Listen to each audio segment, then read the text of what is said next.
Okay, today I'm going to do something a little bit different.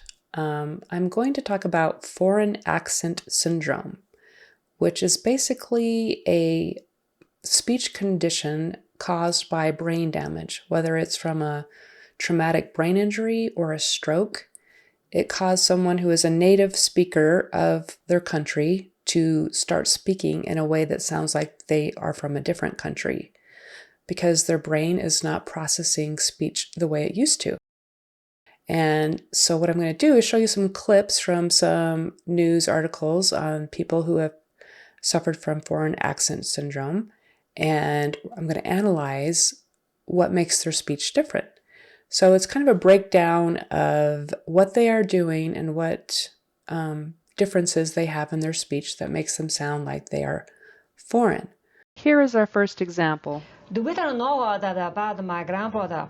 I'd rather hit out a hot, a black quarters, Rosa Stado Bada meet is brother, is sound like a short walker along. Okay, so the first sentence is vaguely recognizable.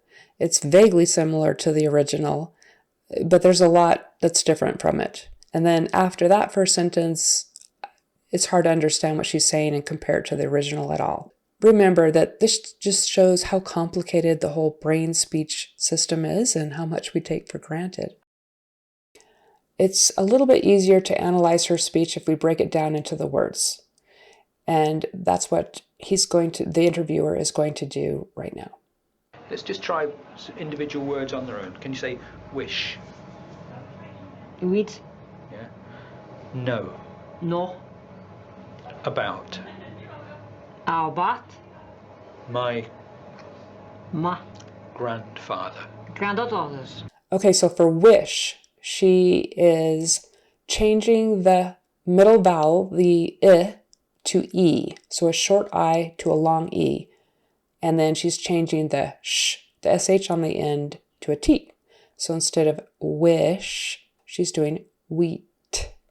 And it's also shorter and more clipped. Wish.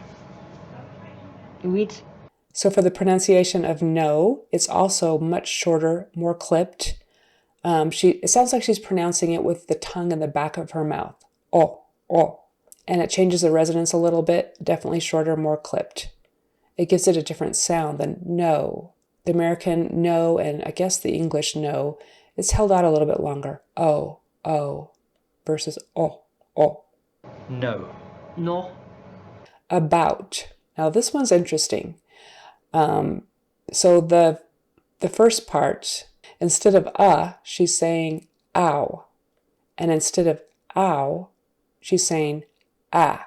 So the A becomes ow, and then bout becomes bat. So as far as syllable stress, whereas in English it would be about, she puts a little more emphasis on that first syllable. She's still kind of stressing the second, but it's more ow bat, instead of a really short about. About. about My. She says my like ma, ma. Very short, and that I vowel becomes ah, ah, a short O sound, ah, ah. So very short. I think her tongue again is probably in the back of her mouth and makes it sound a little different. My ma Grandfather. So she's changing that grandfather to more of a granddaughters. Not even that clearly. Granddaughters.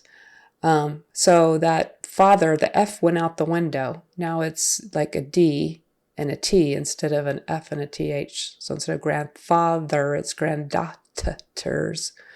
So that's different. 4 syllables instead of 3. And then the stress kind of changed. It's granddaughters. So she's not moving her teeth through her lip for the F sound. Grandfather, that doesn't happen. It stays inside the mouth, granddaughters. And then the TH and father, that doesn't happen. It just becomes a T and stays inside the mouth again. grandfather. granddaughters. So I hope this segment gives you an idea of the different details that make someone sound like they're from a different country. And if your goal is to blend in, which it doesn't have to be, if your goal is to blend in, then paying attention to those little details will help you make your accent sound more native, if that's what you choose to do. Anyway, so that's the end of part 1 on foreign accent syndrome examples.